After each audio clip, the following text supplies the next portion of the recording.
In a world of serene mountains and floating motes of light, a lone traveler helps the people of a small village. Wiping his brow, he sighs in relief, the task finally done. An old farmer approaches, his face etched with gratitude. He offers a small pouch as payment for the hard work. But our boy gently refuses the money. He claims that doing good is its own reward. The other villagers stop their work, surprised by his gesture. The old man is moved to tears by such a selfless act. And with that, his reputation in Windwall Village begins to grow. Internally, he celebrates gaining another reputation point. Because this isn't just a fantasy world, it's the game, Divine Catastrophe. A hyper-realistic VR MMO that took the world by storm, becoming the most popular game in just a single week. Its main draw? The sheer variety of professions available to players. And we see our boy's status. He's just 1 point away from becoming a Saint Knight. His journey continues through the serene landscape. When he comes across a cloaked man sitting by the path, the stranger lets out a pained cough, clearly unwell. The cloaked man cries out, pleading for someone to help him. Wildfire rushes over, his eyes gleaming with pure, unadulterated opportunity. The old man seems hesitant, questioning if Wildfire is up to the task. But our boy confidently accepts, sure, it's just another simple newbie quest. The stranger then presents a small, ornate ring. He asks Wildfire to deliver it to the nearby city, a strangely simple request. With a suspicious grin, the old man insists that he take it. Before Wildfire can react, the man flicks the ring through the air. It lands perfectly on his finger, a sudden, unwanted accessory. A blinding pillar of light erupts, his gear disintegrating in the golden torrent. As the light recedes, his gear is replaced by a dark, tattered coat. His hand is now a cold, articulated prosthetic. A sinister new emblem is branded onto his chest. Wildfire looks down, utterly bewildered by his new look. And a system notification confirms the change. He's now a tyrant. He quickly pulls up his character status to see the damage. His level is reset to 1, and his reputation is now negative 100. All that good deed grinding right down the drain. The old man, looking much healthier, lets out a sly little cough. He claps Wildfire on the shoulder, welcoming him to the team. Wildfire finally snaps, screaming at the old man for ruining his progress. But the stranger just shrugs, asking why he's so upset over a simple quest. Our boy grabs the man by his robes and tearfully explains that his dream of becoming a Saint Knight is now gone. The old man scoffs, calling that profession trash compared to the power of a tyrant. Through his tears, Wildfire desperately asks if he's telling the truth. The man promises to take him on as a disciple, assuring him he'll be treated well. But then, a sudden horrifying thought stops Wildfire in his tracks. He realizes the full implication of his reputation dropping to negative 100. The old man confirms his fears, leaving Wildfire to wonder if he should just delete his account. The old man offers a small gift as compensation for his troubles. He launches a fiery skill directly at his new disciple. Wildfire panics, his feet suddenly engulfed in harmless flames. Resigned to his fate, he decides to investigate this new tyrant profession, but the system offers no information, just a screen full of question marks. Feeling thoroughly scammed, he heads back to town to find a solution. He soon arrives, overlooking the sprawling city from a nearby cliff, only to find the massive front gates completely sealed shut. Guards stand watch on the walls, a clear sign of high alert. He wonders if a new event, or perhaps even a war, is about to begin. He recalls that wars and divine catastrophe are a great way to earn reputation. A sly grin spreads across his face. This could be his chance to get back to zero. He confidently approaches the gate, calling up to the guards to let him in. But a guard on the wall shouts down, warning him to stay back or face the consequences. Wildfire looks around, genuinely confused by the hostile reception. He points to himself, wondering if they could possibly be talking to him. He tries to assure them he's a good guy, completely forgetting about his new evil-looking emblem. The guard recognizes the mark of a tyrant and immediately orders an all-out attack. As soldiers charge, Wildfire scrambles back, cursing the old man for his terrible luck. But just then, the mysterious ring on his finger begins to glow with a faint blue light. A system notification appears, asking to activate a skill called Villain. Wildfire looks on, completely bewildered by the sudden prompt. Distracted, his foot catches on a small rock in his path. He tumbles forward, landing awkwardly on the ground. The guards surround him, their swords pointed at the fallen tyrant. Deciding he has nothing left to lose, he glares at the system window. With a final, desperate click, he chooses to activate the skill. A surge of crimson energy erupts from the ring on his hand. One of the guards leaps into the air, bringing his sword down for the kill. But Wildfire's eyes now glow with a cold, menacing light. He catches the descending blade with his prosthetic hand, and with a single, fluid motion, he disarms the soldier. Now wielding the guard's sword, he unleashes a powerful swing. The blade cuts through the air, trailing crimson energy. It connects with another guard, dealing 1,000 points of damage. Wildfire stares in disbelief. He's only level 1. A flood of notifications confirms his new hostile status and a bounty on his head. He frantically tries to explain it was an accident, begging for forgiveness. But the guards ignore his pleas. Their only command is to eliminate him. He's forced to parry their attacks, apologizing with every block and swing. With another swing, he deals 1,000 points of damage. The remaining guards coordinate, unleashing a flurry of skills. Wildfire's eyes widen in panic, realizing he's completely cornered. He braces for impact as their combined assault connects. But he's shocked to find their attacks barely scratch him. Realizing he's practically invincible, he decides to go on the offensive. He carves through their ranks, apologizing for every devastating blow. His apologies echo across the battlefield, a truly bizarre war cry. In moments, he stands alone amidst a field of defeated soldiers. He looks down at the glowing ring, the source of this unbelievable power. He finally understands the skill. The lower his reputation, the stronger he becomes.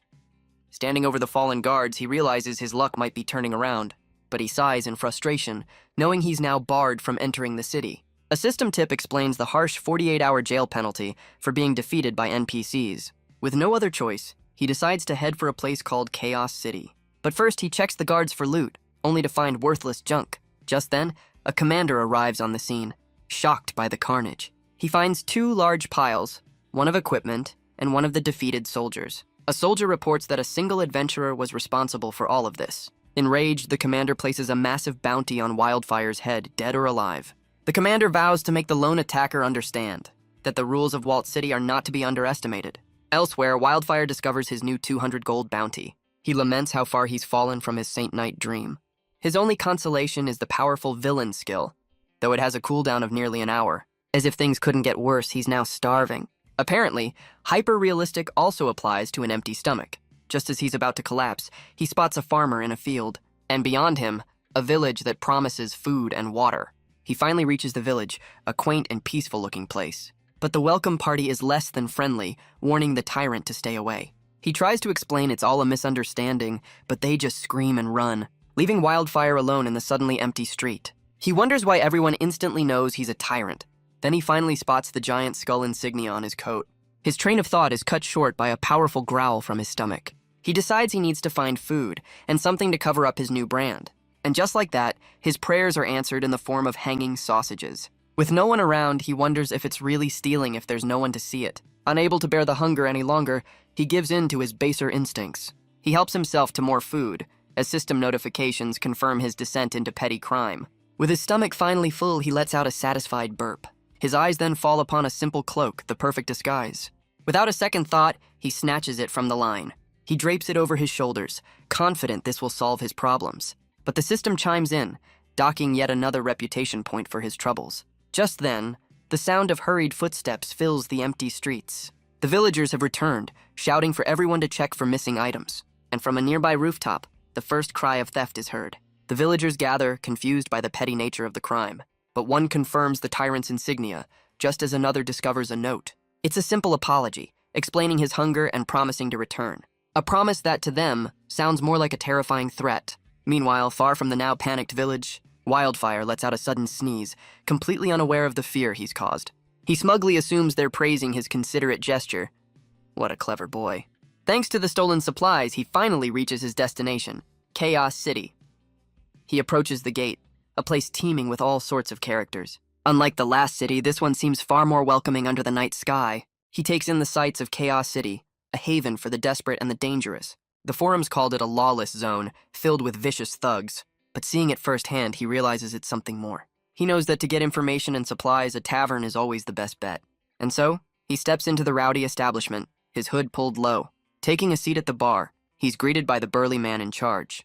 He places his order, 20 servings of milk and 20 servings of food. The bartender scoffs, telling him this is a pub, not a nursery. The entire tavern erupts in laughter at his expense, but Wildfire simply refuses, holding firm on his strange request. The bartender warns him that everything in Chaos City comes at a steep price. Wildfire explains he has 50 silver coins, anticipating the high cost. But the total comes out to 4 gold coins, an impossible sum for him to pay. Nearby patrons mock the newcomer, warning him that the city preys on the weak and penniless. Unable to afford his order, Wildfire turns from the bar. The tavern once again fills with laughter as he walks away. He approaches a notice board, ignoring the taunts to go back where he came from. The others assume he's looking for an easy quest, not realizing every job here is a death sentence. Without hesitation, his prosthetic hand plucks a poster from the board. He slaps it on the counter, confidently telling the bartender he'll take the job. The bartender's eyes narrow with intense scrutiny. He questions if the boy is serious about hunting a kasky. For a brief moment, the entire tavern falls completely silent, before erupting in a wave of derisive laughter. The bartender warns him that kaskus are vicious beasts. Unfazed, Wildfire simply turns to leave, promising to return. He calculates that the reward will easily cover his bounty. The bartender scoffs, writing the kid off as a dead man walking, but then he slams his hand on the counter, realizing something is wrong. The kid didn't just accept the job, he took the official order slip with him. Wildfire races through the barren wasteland searching for a pond. He recalls the job description, but this desolate landscape seems an unlikely place for a kasky's habitat. The long journey begins to take its toll on him. He collapses to his knees, once again cursing the game's hyper-realistic hunger system. After a quick snack, he spots a dense forest to the northwest, a new potential lead. He takes a drink, feeling a bit more refreshed. With his energy restored, he prepares to set off once more. But suddenly the entire world begins to tremble violently. Wildfire is caught completely off guard by the sudden tremor. He scans the horizon, wondering if it's an earthquake or something far more dangerous. He's impressed by the sheer force of the disturbance. He draws his sword, thinking his prey has delivered itself to him. But the source is just a tiny worm, leaving him utterly confused. He sighs, thinking it was a false alarm after all. But then, a colossal shadow erupts from the ground behind him. It's the level 40 kasky, the very beast he was sent to hunt. A confident grin spreads across his face. The real fight is here. The monster opens its terrifying maw, ready to devour him whole. It lunges forward, a blur of armored fury. Wildfire leaps to meet the charge, his blade glowing with power. His blade connects, but the damage numbers are pitifully small. Still, a look of grim determination crosses his face. The kasky retaliates, sending him flying with a single blow. He tumbles across the sand, crashing hard into the ground. Looking up, he's stunned by how little health the monster lost. He realizes his stats are boosted, but the beast is still a tank. A crazed grin spreads across his face. He's confident he can win. The monster lunges again, ready to finish the fight. Wildfire lets out a furious roar, unleashing a powerful skill, but his mighty swing completely misses, carving a trench in the earth. The kasky's charge connects, sending Wildfire reeling, but he recovers mid-air, filled with a furious resolve. He dives back in, unleashing an impossibly powerful strike. The massive beast cries out before crashing to the ground, and just like that, a notification confirms the mission is complete. Wildfire stands over the defeated creature as it begins to fade. He loots an epic quality horn and a rare scale from its remains. He notes the scale has a level 25 requirement, wondering how much he's leveled. A quick check reveals he's jumped all the way to level 23. He realizes being a tyrant is great for grinding, but he still needs a way out of this class. He decides to dump all his new attribute points into strength. His first test of this new power? Trying to lift the entire monster. It's a valiant effort, but the massive beast doesn't even budge. Defeated, he gives up, worried someone will steal his prize. With no other choice, he decides to head back to the city first. He soon arrives back at the saloon in Chaos City. Leaning on the bar, he casually announces that he killed the kasky. For a moment, the entire tavern falls completely silent. The other patrons scoff, assuming the kid is just a braggart, but another adventurer recognizes him as the one who took the quest. And once again, the entire tavern fills with derisive laughter. The same adventurer from before approaches, surprised he even dared to return. He accuses Wildfire of failing the quest and lying to save face, calling him a fool for making such an unbelievable claim. But Wildfire ignores him, calmly asking the bartender for his reward.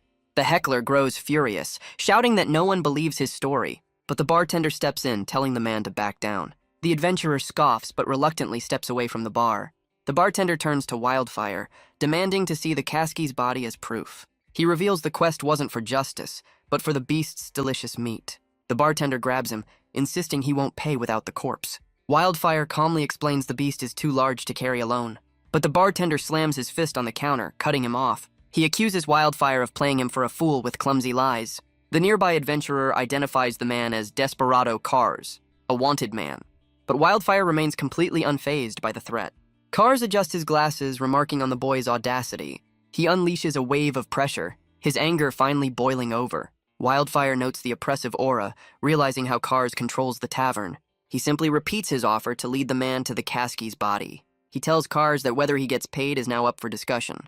The bartender seems intrigued by this sudden show of defiance. He turns to the tavern, laughing at the sheer audacity of the kid. But his amusement quickly boils over into pure rage. He lunges across the bar, throwing a punch to silence the boy for good. Wildfire, however, remains perfectly still, a confident smirk on his face. He effortlessly dodges the incoming fist, Cars' attack misses completely, crashing into the floor.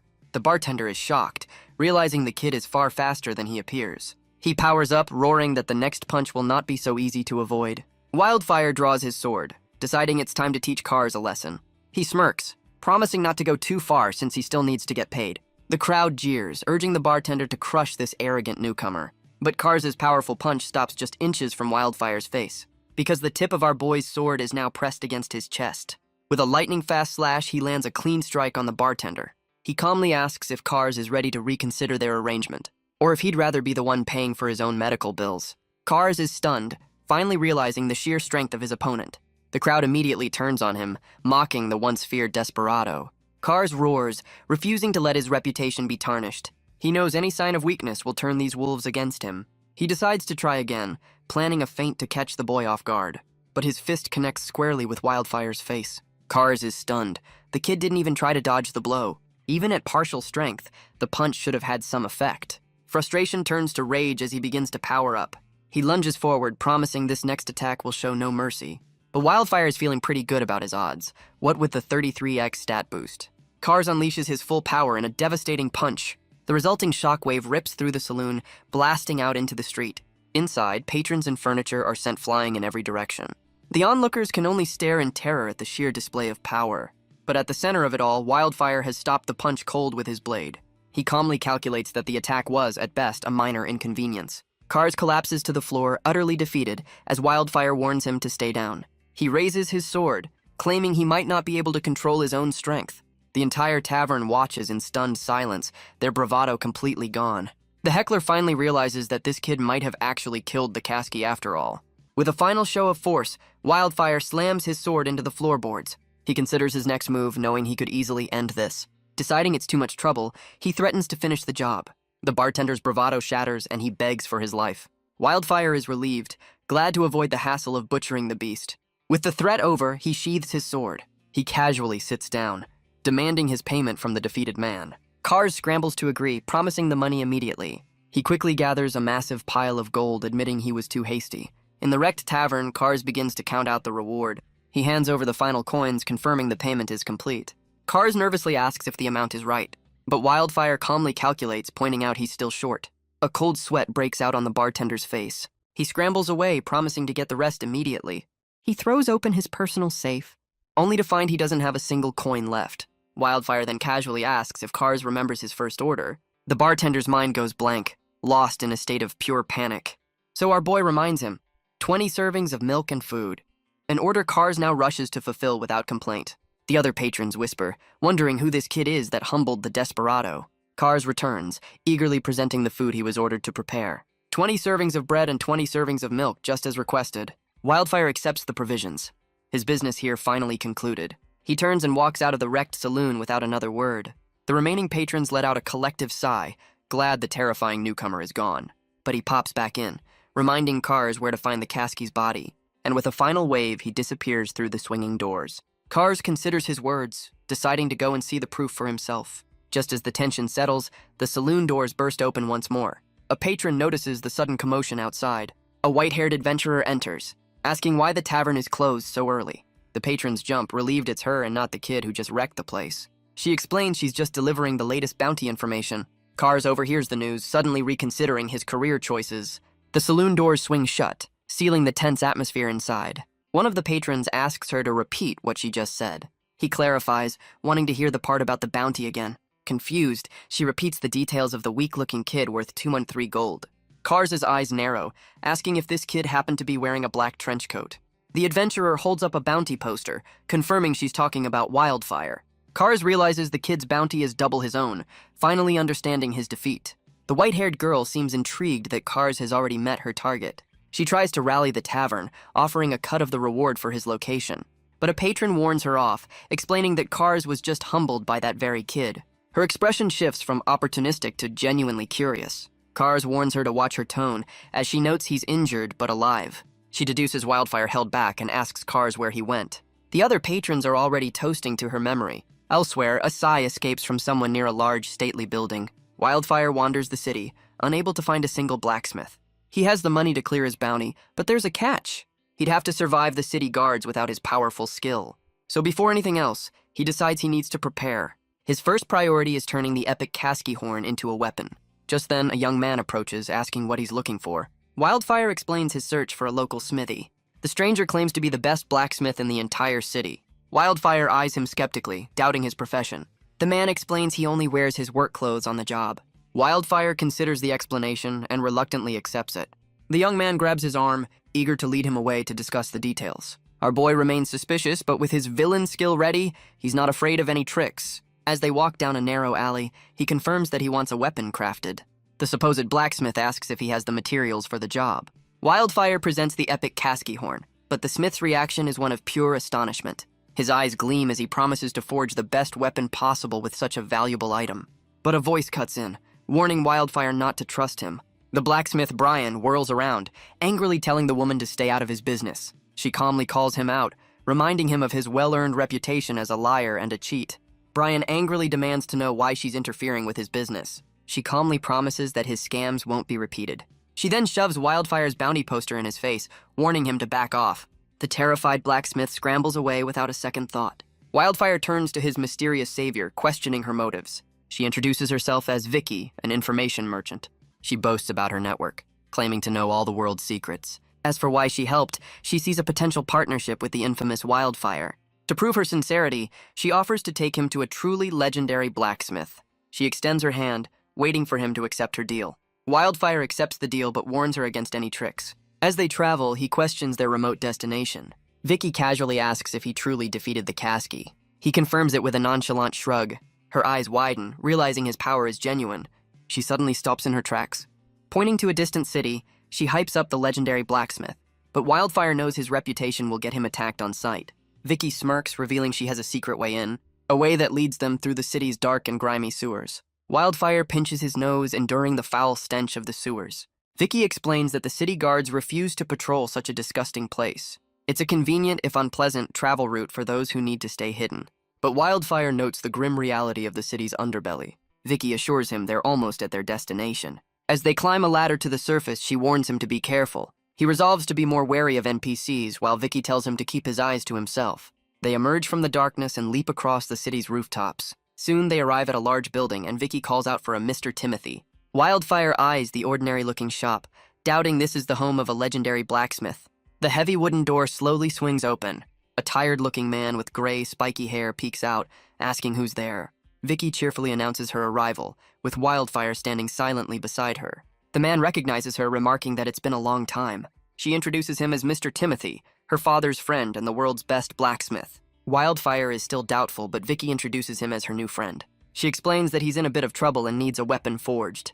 Timothy offers to let him hide out for a few days, but says he's retired from smithing. But Vicky plays her trump card, revealing the material is a Kasky's horn. The blacksmith's eyes snap open, his interest suddenly captured by the rare item. Vicky goads the old man, suggesting his retirement is just an excuse. His cigarette falls to the floor, his focus suddenly shifting. Timothy scoffs, boasting he can forge a growth-type weapon from such a material. Wildfire is stunned by the concept of a weapon that can level up with him. The blacksmith then questions if they truly believe he has such skill. With a confident smile, Wildfire presents the horn, showing his complete faith. Timothy takes the item, his eyes widening as he confirms its authenticity. He holds it close, lost in the memory of his past glories. Looking at Wildfire with newfound respect, he thanks him for his trust. And with that, the legendary blacksmith prepares to begin his work. The sign of the master weaponsmith hangs proudly above the door. Inside, Vicky apologizes for Wildfire's earlier skepticism. She explains it's been years since Timothy has handled such a rare material. She then grabs Wildfire's prosthetic hand and pulls him outside, claiming it's too hot to talk in the forge. The two step out into the open air.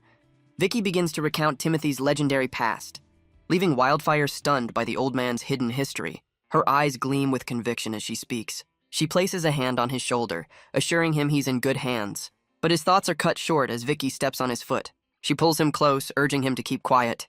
She points out the city guards patrolling nearby, and explains that the blacksmith needs absolute concentration for his work. And so they wait, hoping their trust was well placed. Sometime later, the door to the forge creaks open. Timothy emerges, announcing that the long wait is finally over. He presents the newly forged weapon to a stunned Wildfire.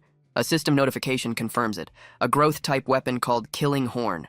It boasts 3 incredible effects that grow stronger with every kill. The legendary blacksmith asks if Wildfire is pleased with his work. Wildfire is overjoyed, promising to make the sword famous. But Timothy stops his praise with a sudden gesture. He casually lights a match, stating the total fee is 200 gold coins. Vicky then adds her own 20 gold fee for information and services. Wildfire admits he's completely broke, but Vicky offers him a credit plan. She proposes a partnership where he'll work off his debt through jobs she provides. She immediately starts listing off a series of highly questionable missions. Wildfire stops her, wondering why every option involves breaking the law. She reminds him that a wanted villain can't exactly apply for a desk job. Wildfire insists he's not a willing criminal, asking for a more law-abiding job. Vicky mockingly agrees, searching for a suitable task for a top-wanted man. She finds one, suggesting he could work as a mercenary. She explains that 2 cities are on the brink of war and are recruiting soldiers. A major contribution to the war effort could even get his bounty erased. Wildfire's eyes light up. This is the perfect chance to solve all his problems. Vicky teases him about his eagerness for battle, which he vehemently denies. They soon arrive at the city gates, where a long line of recruits has already formed. Walking among the hopefuls, Wildfire realizes this will be a serious conflict. But a guard on the wall suddenly shouts, ordering the people in front to stop. Vicky tries to calm the guards, assuring them they're friendly. But the soldier on duty is immediately suspicious of outsiders. She clarifies that they're mercenaries, here to enlist in the war. The guard directs them to the barracks to submit their application. As they walk, Vicky explains the 2 city lords' reputations. Wildfire chooses the righteous path, preferring integrity over profit. Vicky wonders if he's forgotten he's a wanted villain. They soon arrive at the grand recruitment hall of Sago City. An official reviews Wildfire's application, his picture staring back. But the man looks up, coldly telling him he's not welcome here. Vicky is stunned by the official's sudden hostile rejection. The man scoffs, recognizing her as a simple information broker from Chaos City. He then turns to Wildfire, claiming a simple cloak can't hide his identity. He reveals he knows all about the bounty from Malt City. And with that, he dismisses them, telling them to get out of his sight. But Vicky isn't so easily deterred, a confident smirk on her face. She asks if he's not afraid they'll simply join the enemy city. The official pauses, his expression hardening at her words, before he and his guards erupt in derisive laughter, but his amusement quickly fades, replaced by a cold, calculating look. The official declares that since they've made a threat, he has no intention of letting them leave. Vicky notes her poor choice of words, while reminding Wildfire he still owes her for the info. Wildfire despairs, realizing his plan to clear his bounty won't be so simple after all. He clutches his head in pure frustration, but he calmly tells the official to stand down, offering to forget the whole incident. The man erupts in laughter, mocking Wildfire's foolish confidence. He threatens to imprison our boy for life, a fate worse than death for any player. But Wildfire grips his new weapon, promising the official will be disappointed. Dark energy begins to swirl from his blade as the guards prepare to strike. A torrent of crimson power erupts around him as he prepares to join the war on his own terms. He declares that the official has already lost. The man tries to order his soldiers to attack, but his monocle shatters as he realizes his mistake. Wildfire moves in a blur, his new blade striking true. The official can only gasp as the attack connects. He collapses as notifications confirm the kill and another massive reputation drop. The guards stare in horror, unable to believe their leader is gone. Their shock quickly turns to rage as they vow to avenge him. The entire platoon charges forward, a wave of steel and fury. But Wildfire simply turns, completely unimpressed by their assault. A notification confirms his villain skill is now active. He carves through the guards in a blur of purple energy. Notifications confirm the kills as more soldiers are thrown aside. His new sword, Killing Horn, grows stronger with every life it takes, but he resists its influence, refusing to be controlled by a mere weapon. Meanwhile, Vicky urges him to escape while he's busy having a heart-to-heart with his new sword. But Wildfire refuses to flee, unwilling to let their insults go unanswered. More guards arrive, pointing him out as the one who took down their leader. Vicky finds herself surrounded, shouting that she can't hold them off forever. And the chapter ends on a stylized shot of our determined hero. A flash of blue light cuts through the air. Wildfire's blade tears through the guards with overwhelming force. Vicky screams at him, calling him a lunatic for his reckless actions. But he calmly reminds her that as a player, he can just respawn. She fires back that she's an NPC. For her, death is permanent. He turns and offers a hand, promising to protect her. His words seem to catch her completely off guard. But then he adds that he's still not paying her for her services. She asks if this settles the debt, but he flatly refuses. Meanwhile, another official scrambles for the exit, terrified by the newcomer's power. The second official tries to flee, but a voice stops him cold. He turns to find Wildfire blocking his path, causing him to fall in terror. Wildfire presses his blade to the man's throat, telling him to be quiet. He explains that the first official has already been dealt with. The terrified man quickly agrees, much to Wildfire's confusion. Our boy wonders what he's agreeing to. since no demands were made. The official then surrenders the entire city, offering his life in exchange. A notification confirms it. Wildfire is now the lord of an empty city. Vicky appears, impressed by his accidental hostile takeover. She offers to be his PR agent, but Wildfire is clearly not interested. She runs off, telling him to enjoy his new headline-making fame. Wildfire is left to process the unbelievable truth. He's now a city lord. He screams to the sky that he never wanted this responsibility. Meanwhile, in the rival Halma city, an attendant rushes in to wake his own lord with urgent news. The city lord wakes up, annoyed at being disturbed. But his attendant warns that Sago City is in grave danger. The lord's expression turns serious, demanding a full report. The man nervously presents the written intelligence. He reads about an unknown player named Wildfire, causing trouble for their powerful rival. The lord is stunned by the report of Wildfire's conquest. He's terrified that this unstoppable force will come for him next. He demands to know what the new city lord is doing now. Deciding diplomacy is better than death, he plans a visit.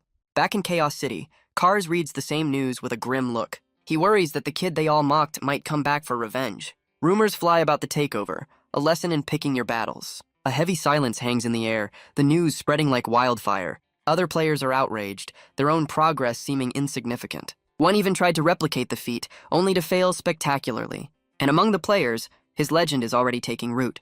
A system notification details his new powers as City Lord. Wildfire realizes that this accidental conquest has some serious perks. Back in the throne room, the defeated official remains kneeling. He's resigned to his fate, awaiting the final judgment. But Wildfire just asks why he hasn't left yet.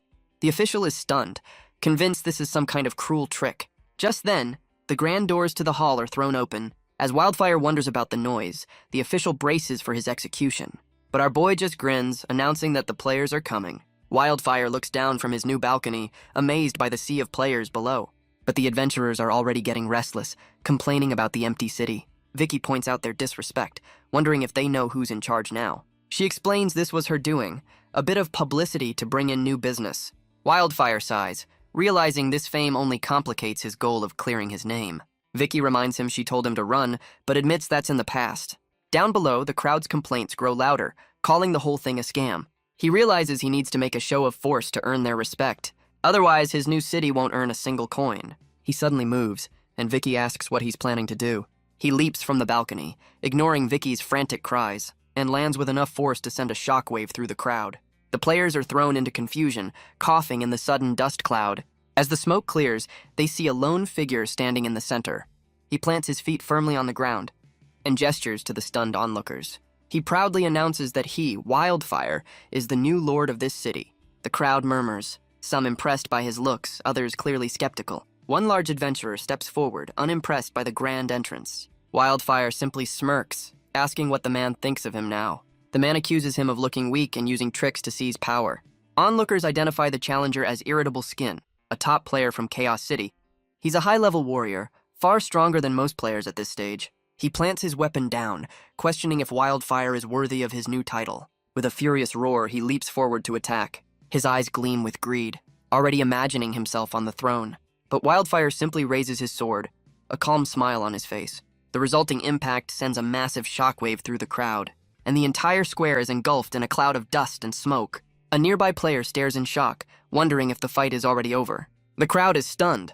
Wildfire won without even drawing his sword. Elsewhere, Irritable Skin waits to respawn, wondering what level his opponent could possibly be. Wildfire addresses the silent crowd, declaring that this city has new rules. Everyone is welcome, but those who cause trouble will be dealt with. He then offers benefits to any player willing to help the city grow. As a player himself, he promises to lead them in activities, not just hand out boring quests. And with his new authority, he posts the very first mission for his citizens.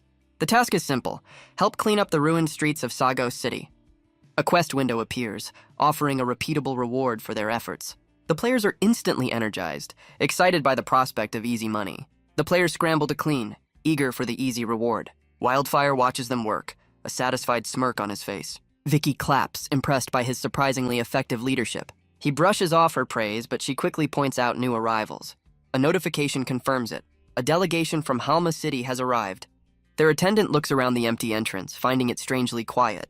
He then spots Wildfire and Vicky, mistaking them for mere civilians. Relieved, he assumes the rumors of a monster were greatly exaggerated. The attendant, Sarati, introduces himself and his lord's diplomatic mission. He then politely asks if they know where to find the new city lord. Vicky just smirks, a blade of grass hanging from her lips. She casually points to Wildfire, confirming he's the man they're looking for. The attendant is struck with terror, realizing how close he came to a fatal mistake. He bows deeply, formally requesting an audience for his own lord. Wildfire agrees, noting he has plenty of free time at the moment. Overjoyed, the attendant promises to deliver the good news immediately, and with that, he quickly scurries away. But his lord was already nearby, having heard the entire exchange. He observes Wildfire, realizing the reports might not have been an exaggeration after all. He then steps forward, introducing himself as Hadiwut and offering a congratulatory gift. Wildfire wonders about the rumors painting him as a legendary devil. He clears his throat, suggesting they continue this talk in the city mansion. As they walk, he laments the wildly inaccurate reports about him. Hadiwut, meanwhile, is impressed by the sheer scale of Sago City. He watches the players at work, a look of disdain on his face. He then advises Wildfire to drive all the adventurers out of the city. His attendant freezes, realizing his lord just insulted their powerful host. He tugs on Hadiwut's sleeve, trying to warn him of his mistake. The lord turns, angrily demanding to know what's so important. The terrified attendant quickly changes his tune, suggesting adventurers aren't so bad after all. The attendant quickly reminds his lord that Wildfire himself is an adventurer. Hadiwut realizes his attempt to please the devil has backfired spectacularly, but Wildfire just places a hand on his shoulder, startling the nervous lord. He calmly tells Hadiwut that he doesn't quite agree with his opinion. He explains that the adventurers are cleaning the city for a very small fee. Hadiwut immediately changes his tune, praising the hardworking players. He continues to ramble, not realizing his audience has already left him behind. The lord then scrambles to catch up with his powerful new acquaintance. They soon arrive at the city mansion, a truly ostentatious sight. Hadiwut can only stare, admitting his own palace is nothing in comparison. But Vicky steps in, claiming she has a more important matter to discuss. Hadiwut laughs, assuring them he's in no rush to interrupt. Wildfire wonders about her plan, but asks the lord to wait for a moment. She leads him away, telling him to speak his mind. Vicky explains that while the city is improving, it's still far from stable. She points out that he's strong, but can't manage everything alone. The most important task now is to recruit subordinates to run the city. Wildfire agrees, admitting he's already considered a solution. He notes that the war has left many of the city's natives homeless. But the core issue is that neither refugees nor players have the skills to rebuild. He explains that training skilled craftsmen takes too long, and so he turns to Vicky, asking for her help. He lays out a plan to recruit talent with an unheard-of benefits package. But Vicky worries this will attract dangerous people from other cities. Wildfire grabs her, insisting his first duty is to the people who trust him. He vows that anyone who dares to attack his city will face his blade. His conviction is enough to sway her, and she agrees to the plan. She reflects on his strange nature, a wanted criminal who acts with surprising integrity. With her mind made up, she turns to leave. She heads off to spread the word, leaving our boy to await the results. Hadiwut nervously asks if the new lord has finished his business. Wildfire turns, apologizing for having kept him waiting. The visiting lord then calls for his guards to bring in the presents. He offers rare medicines and 500 gold coins as a gift. Wildfire is taken aback by the sheer value of the offering. The items are all incredibly rare, granting permanent stat increases, but Hadiwut insists there's one more, even greater treasure. He presents a fire orb, granting a massive boost to fire resistance. Wildfire takes the orb, questioning how he could possess such an item. He notes that while the stat boosts are nice, the fire resistance is far more interesting. Just then, Vicky returns, impressed by the Lord's generous offering. She boasts that as a top-tier information merchant, spreading the recruitment news will be done in minutes. Wildfire then casually hands her the entire chest of treasures, leaving Hadiwut stunned. The visiting lord panics, thinking his gifts were rejected. Wildfire examines the fire orb, feigning ignorance about its immense power. He admits the gifts are pretty good, much to Hadiwut's continued anxiety. He then reassures the terrified lord that he has no plans to invade his city. Hadiwut is moved to tears, promising his unwavering support in the future. But Wildfire simply dismisses him, claiming he's too busy to entertain guests. With the ordeal over, Wildfire sighs, exhausted by the act of receiving gifts. He turns to Vicky, ready to finally settle his outstanding debt. He tells her the rare medicines he gave her are far more valuable than any gold. He offers them as payment for future info, much to her silent exasperation. He then extends his hand, asking her to be his partner in this new venture. Vicky is visibly taken aback by his sudden, earnest proposal. She accepts the handshake, admitting he's a handful she can't help but assist. But their moment is cut short as the entire mansion begins to shake violently. A system notification appears, announcing that a world boss has spawned.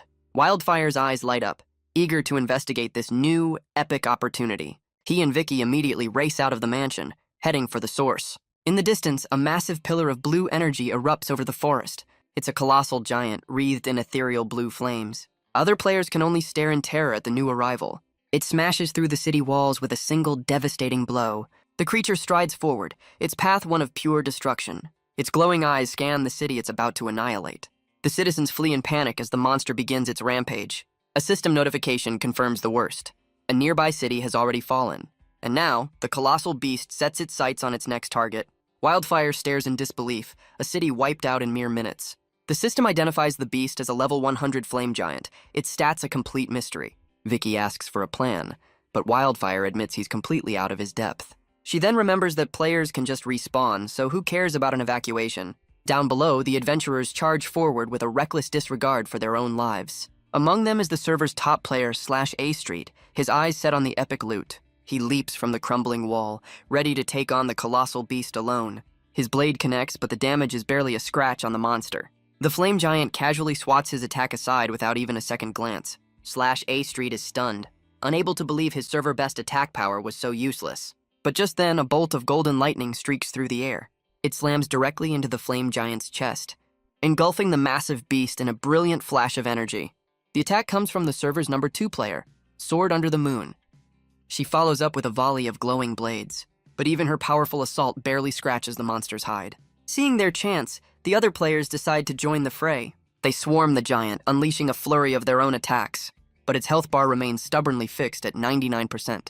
The giant retaliates with a single stomp, sending them all flying. Vicky watches the chaos unfold through her spyglass. The flame giant's terrifying face fills her view. She lowers the scope, realizing the monster is heading straight for them.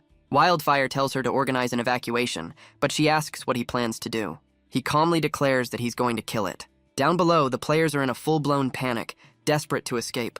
But Vicky steps forward, rallying the crowd to follow her. She announces that their new city lord will buy them time. The players are stunned, realizing who she's talking about. As Wildfire charges forward alone, they wonder if he's truly insane. He moves like a blur across the battlefield, digging his heels into the earth as he charges. Other players complain that the fight is hopeless, and one suggests a full retreat, but a blur of motion catches her eye. She's stunned to see a lone player charging forward. They try to warn him, certain he's rushing to his doom. Meanwhile, the top players face the colossal giant. /A Street suggests they fall back to recover their strength. He checks the leaderboard, worried his rival will steal his top spot. Just then, Wildfire blazes past them both. The flame giant looks down, annoyed by the insignificant bugs. But Wildfire charges past the top players, his blade ready to strike. The colossal beast lets out a furious roar. It brings its massive fist down as /A Street screams in rage. The impact sends a shockwave across the battlefield. The monster intends to wipe them all out in a single blow. /A Street is sent flying, vowing to make Wildfire pay. He promises to hunt our boy until he quits the game for good. But his threats are cut short as Wildfire stops the giant's stomp cold. Wildfire turns to the fallen player, asking him to repeat his threat. But Wildfire tells him to save it for later. There's a giant to kill. The colossal beast roars, ready to crush the insolent bug. But Wildfire pushes back, his blade holding against the immense weight. His sword connects, dealing a staggering amount of damage. The giant's massive foot is actually forced backward. Wildfire remains perfectly calm, his grip unwavering. He stands on the beast, unimpressed by its supposed power. He then unleashes a blinding flurry of slashes in an instant. The damage numbers stack up, reaching an impossible total. The flame giant cries out, finally feeling the sting of a real attack. He taunts the beast, calling its attacks far too slow. His blade meets the giant's hand in a flash of brilliant energy. A flurry of strikes lands, each one dealing hundreds of thousands of damage. Wildfire smirks, satisfied with the string of critical hits. The colossal beast roars, finally feeling the pain of his assault. But Wildfire's expression shifts, sensing something is wrong. A massive vortex of blue flame begins to swirl around the monster. The other players watch from afar, wondering if the giant is getting bigger. The server's number 2 player realizes he's pushed the boss to its second phase. The flame giant emerges, transformed, and with only 30% of its health remaining. Wildfire digs his heels into the ground, preparing for another charge. He launches himself forward, meeting the giant's power head-on. His blade connects, dealing over 1,000,000 points of damage. But he's shocked to see his damage has been cut in half. The giant retaliates with a swing of impossible speed. He barely manages to block the devastating blow. But the monster unleashes a relentless flurry of attacks. He realizes that no matter how strong it gets, its eyes are still a weak point. With his skill timer ticking down, he goes straight for the eye. He follows up with 2 more devastating strikes, the damage numbers skyrocketing. A massive pillar of golden light erupts, stunning the other top players. With only 2 seconds left on his skill, Wildfire unleashes everything he has. The flame giant's health bar hits 0 and the colossal beast is finally defeated. The battlefield falls silent, the top player staring in utter disbelief. The massive creature begins to dissolve into motes of blue light. Its rocky form crumbles and breaks apart, before shattering completely in a final burst of energy. A Street can only watch as Wildfire descends, unable to believe he just soloed a world boss. Our boy lands softly in front of the fallen player, who finally recognizes him. The top player immediately starts apologizing, realizing he picked a fight with the wrong guy. Wildfire turns to the fallen player, questioning his earlier threat. A server-wide notification announces his victory and the incredible rewards he's earned. The other players realize he's the new city lord who just soloed the world boss. Inspired by his power, adventurers decide to move to Sago City. A crowd of players arrives at the gates, thanking Vicky for leading them to safety. She welcomes them all, never one to miss a business opportunity. But she looks around, surprised by how peaceful the city now seems. Elsewhere, Wildfire continues on his way. He stops, noticing the top players are now following him. They declare their intention to join his city, drawn by his overwhelming power. She explains that his victory has made him a target. Meanwhile, back in the relative safety of Halma City, Hattywood is overthinking every word of their conversation. His attendant can't believe he gave away so much for nothing. The Lord worries that his gifts were seen as an insult. He concludes that Wildfire spared him only because he saw future use for them. A terrifying thought dawns on him. The tribute wasn't enough. He decides to personally select a new, more valuable offering. Back at the now bustling Sago City, Vicky runs to greet the returning hero and his new entourage. She checks on him, worried he might be injured after the fight. But Wildfire just laughs it off, claiming he's fine but could really use a chef. Vicky sighs, realizing all her concern was wasted on a hungry kid. She then tells him she has something else to report, leading him into the city. They walk through the now bustling streets of Sago City. A massive crowd is gathered, and someone calls for silence as the city lord arrives. Wildfire is stunned by the turnout. As Vicky explains, these are the new hires he requested, a diverse group of skilled craftsmen and professionals from all over the world. They immediately swarm him, eagerly asking if the job offers are real. He tries to calm the crowd, wondering just what kind of lives these NPCs had before this. He assures them the benefits are real, but only for those who can prove their worth. A massive golden hammer slams into the ground as the first applicant steps forward. A burly man named Oaks introduces himself as a mid-tier blacksmith, followed by a mid-level chef who presents a steaming box of food. A woman named Fanami boasts that her dishes can even provide status buffs. The other onlookers are stunned. Mid-level NPCs are almost impossible to recruit. Wildfire welcomes them both, his keen eye for talent paying off. He then asks if anyone else wishes to join, concluding the job fair. But a hand shoots up from the crowd, another late applicant. A mysterious hooded woman steps forward, but she has a question for him first. She asks if he can truly guarantee her safety, prompting him to wonder about her own past. Wildfire confidently declares that as long as he lives, Sago City will stand. Moved by his conviction, the mysterious woman agrees to work for him. She introduces herself as Kylie, a senior pharmacist, a title that stuns our boy. The crowd erupts in whispers, shocked by the appearance of such a high-level NPC. Wildfire formally welcomes her to the city, his team of experts slowly growing. Just then, Vicky arrives, apologizing for being delayed by the flame giant.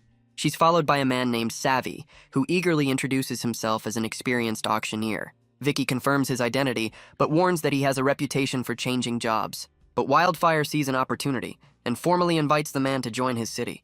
The auctioneer eagerly accepts, pledging his loyalty to Lord Wildfire. With his new team assembled, the city begins to flourish under the setting sun. Wildfire walks through the clean streets, proud of the progress they've made. Vicky agrees, but ever the pragmatist, she asks about his tax plan. Before he can answer, he's interrupted by a familiar, overly eager face. Hattywood returns, claiming his men just found another treasure. He presents a glowing box, insisting it belongs in Wildfire's hands. Inside is a mysterious, unidentified obsidian gem. Wildfire examines the strange item, wondering what Hattywood is playing at, but he realizes that refusing the gift would only cause more problems. Wildfire accepts the gift and turns back to Vicky, ready to discuss city business. She explains that most cities have a tax rate between 15 and 20%. Wildfire is shocked by the high number, which Hattywood confirms is accurate. Vicky admits that such high taxes are what drove people like her to lawless places like Chaos City. A look of determination crosses his face as he considers his next move.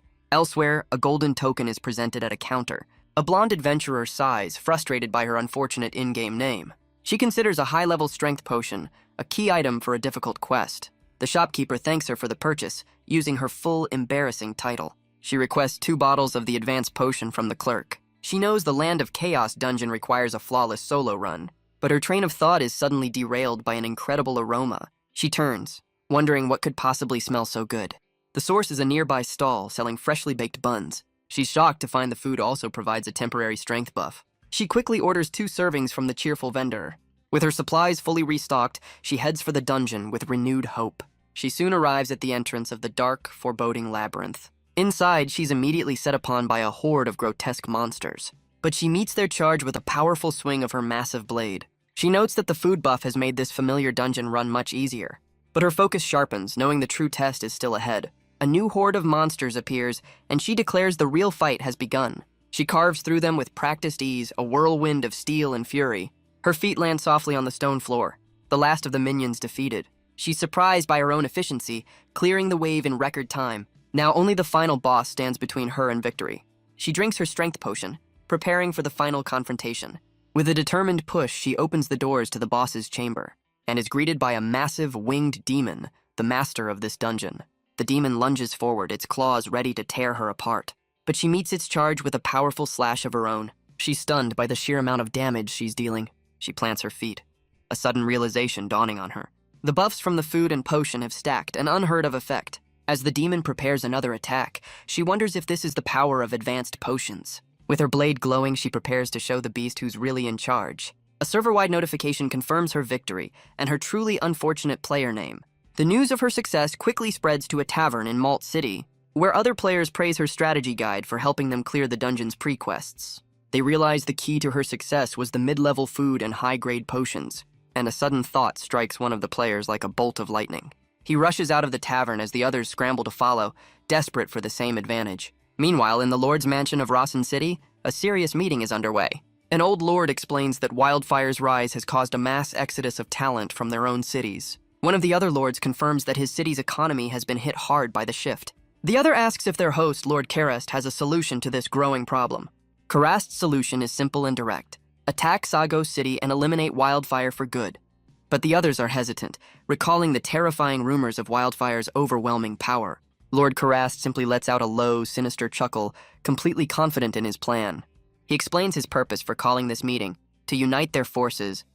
To show his sincerity, he offers to send his strongest general and 6,000 soldiers. The green-haired lord realizes this isn't a negotiation, it's an ultimatum.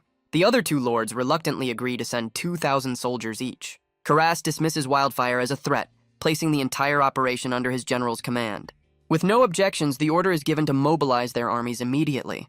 Meanwhile, at Kylie's new pharmacy in Sago City, players are practically brawling in the streets over who gets to buy potions first. But their enthusiasm is cut short as a sign is hung on the door. The shop is temporarily closed, leaving the massive crowd to grumble in disappointment. Wildfire arrives at the pharmacy, wondering why it's already out of stock. Kylie opens the door, looking utterly exhausted by her work. Before he can react, the door slams shut in his face. She's clearly overwhelmed by the endless stream of customers. She explains that the demand for potions is just too high to keep up with. It's not just players. Resellers are buying everything in bulk. He realizes this pace is unsustainable and a security risk for the city. But then, a brilliant idea strikes him as he remembers his new auctioneer. He wakes the exhausted pharmacist, proposing they auction off her potions. This way she'll earn more money and finally get some well-deserved rest. Kylie considers his proposal, agreeing to make 30 potions a day. Wildfire is thrilled, realizing the limited supply will only increase their value. With the deal settled, he tells her to get some rest as the door closes. Outside, he's surprised to find Vicky waiting for him. She explains she was worried about the city's security, but he handled it well. He clenches his prosthetic hand, telling her she's just in time. He leans in close, a serious look on his face, and tells her he has something important to say. He then formally appoints her as the new governor of Sago City. Vicky is utterly stunned by the sudden massive promotion. A golden token floats above the city, sealing the appointment for all to see. But Vicky points out the obvious flaw in his plan. An information dealer from Chaos City hardly has a clean record. Wildfire counters that he, the city lord, is no different. But their debate is cut short by the distant sound of a war horn. A system notification confirms the worst. 2 rival cities have declared war. An enemy general scoffs at the state of Sago City, ordering his men to take it. But he halts the advance as Wildfire steps out alone, assuming he's come to surrender. Our boy stands firm, ready to face an army of 10,000 all by himself. He then makes a bold offer, attempting to recruit the entire enemy force. The general erupts in laughter, mocking the kid's desperate attempt to buy his way out of a fight. The general offers a condescending deal, a one-on-one duel. His champion, General Montaneja, steps forward, admiring Wildfire's courage. He dismounts his horse, preparing for the fight. The general draws his blade, demanding Wildfire do the same. But Wildfire is tired of all the talk, his new sword already humming with power. He leaps into the air, unleashing a torrent of fiery energy. He moves in a blur, appearing behind the general before he can even react. A single devastating kick sends the champion flying from his saddle. The general is defeated in an instant, his fate sealed by the system. With the noisy man silenced, he repeats his offer to the stunned army. The defeated general realizes they never stood a chance against such power. His sword clatters to the stone ground, a final admission of defeat. He bows deeply, pledging his allegiance to Wildfire and Sago City. The other two lords panic, calling Wildfire a monster as they try to flee. But he appears before them, asking why they're in such a hurry to leave. They claim the army was a gift, a truly terrible and unconvincing lie. The lords quickly shift the blame to their superior, Lord Karist. Begging for their lives, they're offered a simple deal: pay a toll. The lords are stunned by the request, but eagerly agree to his terms. They present a chest filled with 10,000 gold coins as payment. Wildfire accepts the payment and dismisses the two terrified lords, but not before adding a warning about future taxes and an exit fee. The lords flee in outrage, lucky to have escaped with their lives. He walks back into the city with his new general, where Vicky is waiting. She teases him, impressed by his natural talent for extortion. He quickly changes the subject, introducing the general to his new governor. He tells Vicky this is her first official duty, and she gives a mock salute. But as he turns to leave, another voice calls out to him. A blonde adventurer appears, introducing herself as Flying Sow Essence. Wildfire simply asks who she is, unimpressed by the grand introduction. She proudly announces her rank as the #1 player on the server. She boasts about her amazing reputation, while Wildfire tries to place the name. He finally remembers she's the one who wrote the popular dungeon guide. He immediately assumes she's here for money, but she cuts off his rambling excuses. Instead, she offers her services, confident her professional skills are needed. But Wildfire remains unimpressed, asking what makes her so special. She reminds him of her top rank, but he points out he needs NPCs, not players. Her confidence wavers, realizing her rank might not be enough. He asks if she has any city management experience, which she nervously denies. And with that, he dismisses her, leaving the top player utterly speechless. She erupts in fury, unable to believe a player could master NPC skills. Left alone in the street, she can only stand there in stunned silence. But her shock quickly hardens into pure, unyielding determination. She vows that one day, Wildfire will regret ever turning her away. Sometime later, she returns in a hooded disguise, greeting the city guards. Elsewhere, Wildfire checks in on his new soldiers, asking for Vicky's location. He learns she's at the west gate and heads off, much to the guards' surprise. As he leaves, the soldiers praise their new lord, while the hooded player listens in. But her eavesdropping is cut short as the guards call her out for following him. Meanwhile, Wildfire finds Vicky and the general waiting for him at the gate. He asks his new subordinates for a status report on the soldiers. Vicky proudly confirms that everything is already handled. But Wildfire has a different plan, ordering them to prioritize supplies over drills. His new general and governor immediately accept their orders. With his task set, the general heads off to begin his work. Wildfire then asks about the auction, which Vicky confirms is well underway. He then presents the mysterious gem, asking if she knows an appraiser. Vicky recalls a famous one in the city of the Lord. He just extorted. She advises against it, but he's already gone, leaving her in charge. And so his journey takes him to the city of Rokasha. The blonde adventurer laments her failed disguise, wondering where Wildfire has gone. Meanwhile, a horse-drawn carriage speeds along the road. She spots Wildfire at the reins and immediately gives chase. But our boy is lost in thought, barely registering the shouts behind him. He soon arrives at the grand eastern gate of Rokasha City, but the guards immediately raise their weapons, warning him to stay back. He remembers that even with his emblem hidden, his reputation precedes him. A sinister grin spreads across his face as a new plan forms. He calmly tells the guards he's not here to cause trouble. He even offers to leave peacefully, insisting he's not a devil. He walks away as the guards promise to forget they ever saw him. Just then, the blonde adventurer arrives, completely out of breath. She recognizes Rokasha City, wondering what Wildfire is doing here. She approaches the guards, asking if they've seen him pass through. But the two men are sweating profusely, clearly terrified. They frantically deny seeing anyone, their composure completely shattered. Annoyed, she decides to just go in and find him herself. But the guards block her path. Terrified, Wildfire will think they snitched. Elsewhere, under the quiet light of a crescent moon, a woman with long white hair sits alone in a lavish room. A sudden knock at the door breaks the silence. She opens it to find Wildfire, who asks if she is Lady Windsor. She laughs, amused by his assumption that she'd be an old man. Clarifying the common mistake, she warmly invites him inside. Once seated, she asks what item he's brought for her to appraise. He presents the mysterious obsidian gem from Hattiewood. Her eyes widen as she recognizes the aura of the Sadru family. Meanwhile, one of the city lords is alerted to a powerful visitor's arrival. His attendant confirms the reports, identifying the man as Lord Wildfire. The lord panics, assuming Wildfire is already here to collect his toll. Wildfire is confused, having never heard of the Sadru family. She explains they were a legendary race, once the undisputed rulers of the world, a peace-loving people who could control nature itself, but their kindness was seen as weakness, leading to their eventual disappearance. She confirms that appraising such a rare item will take some time, but Wildfire interrupts, a new plan already forming in his mind. He offers her a place in Sago City, a bold recruitment attempt. She's flattered by the offer, but seems hesitant to accept. She explains the difficulty of leaving, but Wildfire has a simple solution: leverage. Intrigued, she agrees to appraise the gem while he handles the city lord. He tells her to continue her work while he greets the new arrivals. And just then, the city lord appears, practically tripping over himself to be polite. Wildfire smirks, announcing his plan to recruit Lady Windsor to Sago City. The terrified lord immediately agrees, eager to please his powerful guest. Lady Windsor can only stare, stunned that her own lord just gave her away. Wildfire tells her the matter is settled, but she tries to protest about the gem. Without a word, he grabs her wrist, his decision already made. He pulls her along, insisting she can finish the appraisal on the way. The lord watches them go, looking far too pleased with himself. He then asks his attendant how they should deliver the toll money to Sago City. Wildfire tells the lord to use the toll money for Lady Windsor's move. The man eagerly agrees, promising a full escort for her and her supplies. Elsewhere, the blonde adventurer finally scales the city wall. She spots Wildfire's carriage leaving and shouts his name in frustration. Back in Sago City, Lady Windsor finishes appraising the mysterious gem. She announces that the identification is finally complete, but a powerful seal on the stone prevents her from fully unlocking it. Wildfire learns the gem is a key to the lost Holy Land of Sadru. Lady Windsor admits she doesn't know the location but has a map. She presents a scroll leading to their former territory, a new clue. Wildfire thanks Lady Windsor for her invaluable assistance. He then turns to Vicky, ordering her to oversee the appraiser's move.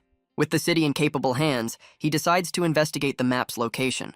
And so, his journey to the Forgotten Lands begins. His path takes him through the rugged Crowley Mountains. He travels by carriage through the lush green wilderness. Dismissing his driver, he prepares to venture into the unknown alone. He arrives, stunned by the beauty of the Sadru family's former territory. It's a peaceful sanctuary, seemingly untouched by the outside world. The local wildlife shows no fear, a testament to the land's ancient magic.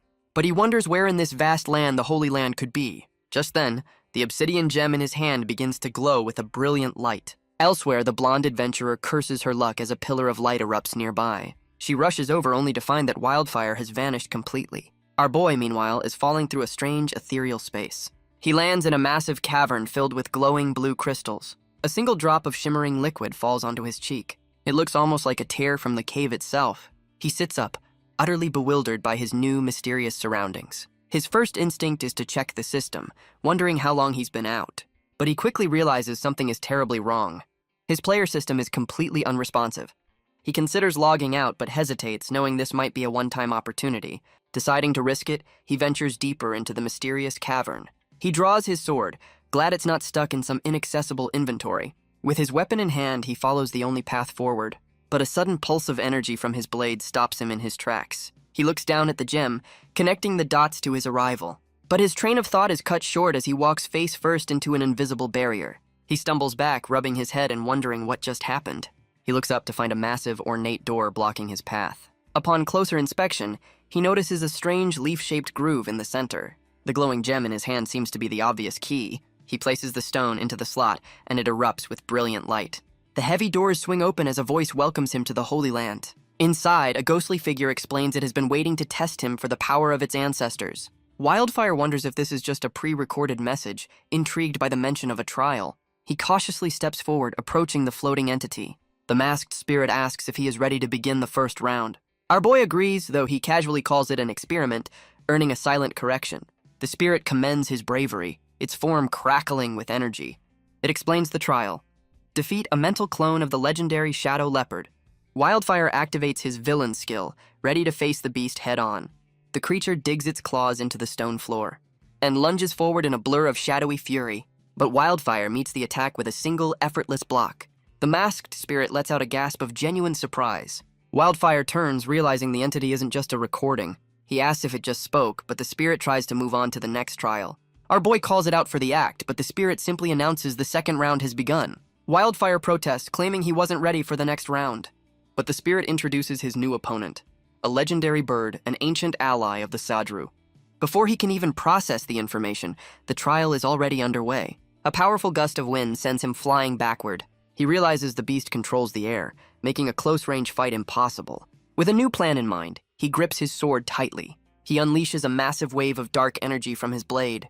The powerful ranged attack slams directly into the flying creature. The bird's form shatters into 1,000 motes of light. Wildfire lands with a confident smirk, noting the trial wasn't so hard after all. He notes that his villain skill has worn off, leaving him vulnerable for the next trial. He turns to the spirit, asking for a bit of a heads up before the next round begins. But the spirit claims it's too tired, and the next trial won't be for another week. It tells him to get stronger. But Wildfire's smug expression clearly annoys the ancient entity. Agreeing to the terms, he asks to be sent back to the surface. As a pillar of light engulfs him, the spirit lets out a sigh of pure relief. It wonders if the kid even needs more power, given how easily he handled the legendary clones. Wildfire reappears in the forest, landing directly on top of the blonde adventurer. He looks down at her, immediately accusing her of following him. She frantically denies it, claiming she was just passing by and he's the one playing games. He wonders if, to the outside world, he simply vanished for a while. He looks out at the familiar forest, his mind racing. He realizes time must flow differently in the Holy Land and plans to return in a week. But his thoughts are interrupted by the persistent blonde adventurer, who demands he let her join his city. He offers her a chance, but only if she can prove her strength first. She's overjoyed by the opportunity, while Wildfire tries to explain the conditions. But she's already brimming with confidence, certain she can handle any test. He suggests she take on the Challenge Tower, a notoriously difficult dungeon. He'll watch from the sidelines, but warns her that the trial won't be easy. She scoffs, reminding him that she's the one who holds the current record. Inside the tower, the first monster leaps forward to attack, but it's met with a blinding flash of light. With the first floor cleared, she suggests they speed things up. On the 10th floor, she carves through a hulking beast with ease, and on the 20th, she unleashes a whirlwind of steel. But on the 30th floor, a new challenger appears. She smirks, ready to finally show off her true power. Golden energy crackles around her as she prepares to strike. She lands a devastating blow, shattering the golem's rocky hide. And with a final, explosive impact, the massive creature is defeated. The blonde adventurer catches her breath, claiming she's proven her strength. But Wildfire just stretches, telling her to go back and rest. She insists this was just a warm-up, feeling he's still underestimating her. Her frustration grows, unable to figure out what this guy is thinking. They arrive on the next floor and Wildfire spots the new gatekeeper. A group of surprisingly muscular goblins stands before them. She warns him to be careful, claiming she won't be able to protect him. With that, she leaps into battle, her blade crackling with energy. She unleashes a blinding flurry of slashes, a whirlwind of blue light. The goblin leader's eyes narrow, unimpressed by her flashy display. But her blade is easily deflected by the goblin's powerful block. She realizes with a shock that these monsters are far stronger than she anticipated. Still, she presses on, sending one of the goblins flying with a powerful upward slash. She leaps through the air, a blur of motion as she engages the remaining foes. But she's stunned as a shadowy creature is summoned behind her. She's forced onto the defensive, blocking a flurry of dagger strikes. Another goblin unleashes a volley of spinning projectiles, forcing her back. Realizing she can't drag this out, she decides to end the fight quickly. Her eyes begin to glow with a furious crimson light, and she unleashes a massive burst of energy, sending the goblins flying. She stomps her foot, unleashing a wave of pure energy, and becomes a whirlwind of steel, tearing through the goblin ranks. Her blade cuts through the air in a brilliant blue arc. The entire chamber is engulfed in a blinding flash of light. The goblins are caught in a web of impossibly fast slashes. Their bodies are sent flying as she stands victorious below. She turns to Wildfire, a crazed grin on her face, asking if he sees her power now, only to find him rubbing his eyes, asking if the floor is finally cleared. She fumes, telling him to pay attention on the next level so he can get a good look. But Wildfire calmly admits he's already seen enough to recognize her strength. He tells her it's his turn now, and they return to the first floor. With a single flick, he sends the first goblin flying. She watches it embed itself in the ceiling, wondering if his methods are a bit too cruel.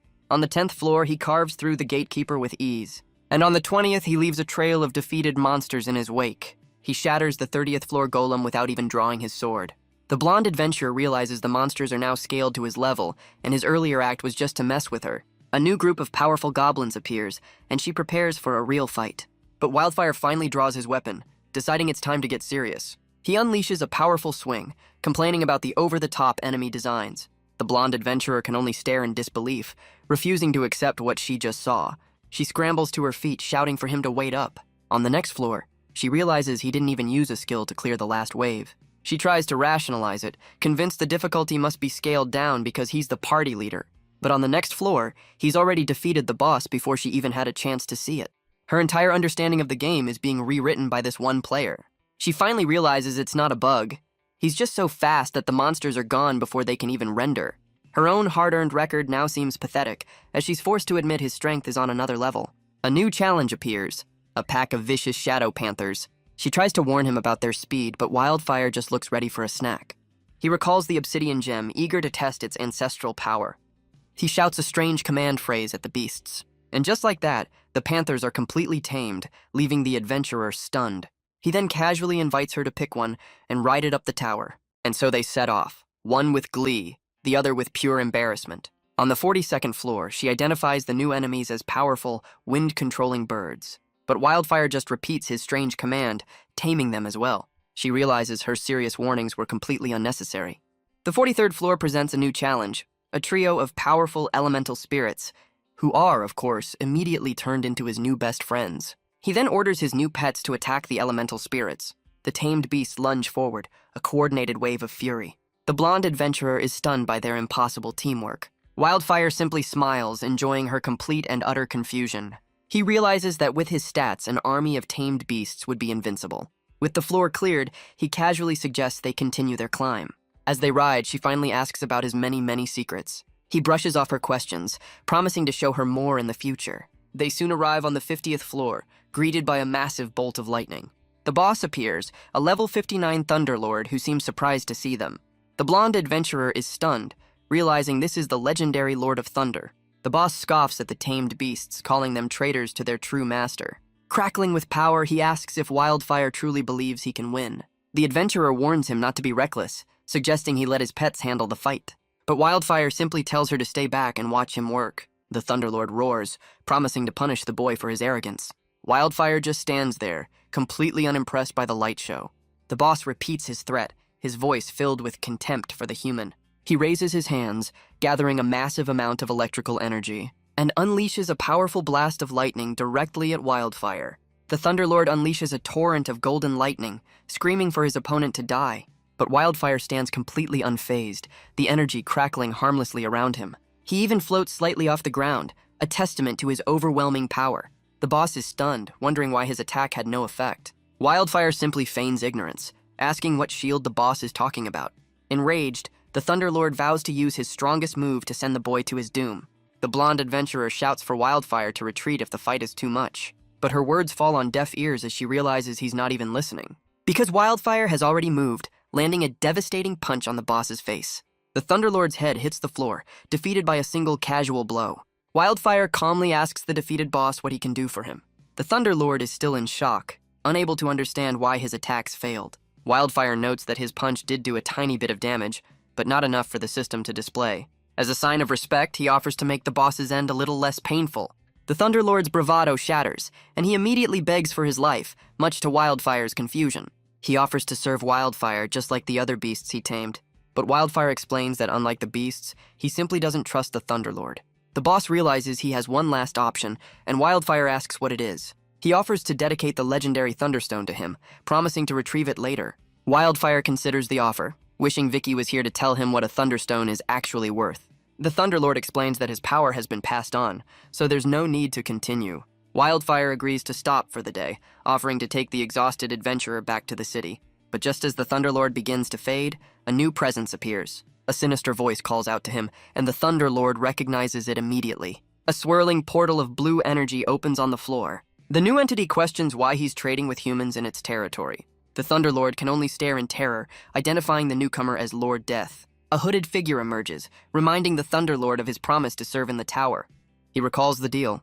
Serve for 100 years to reduce his time in the underworld.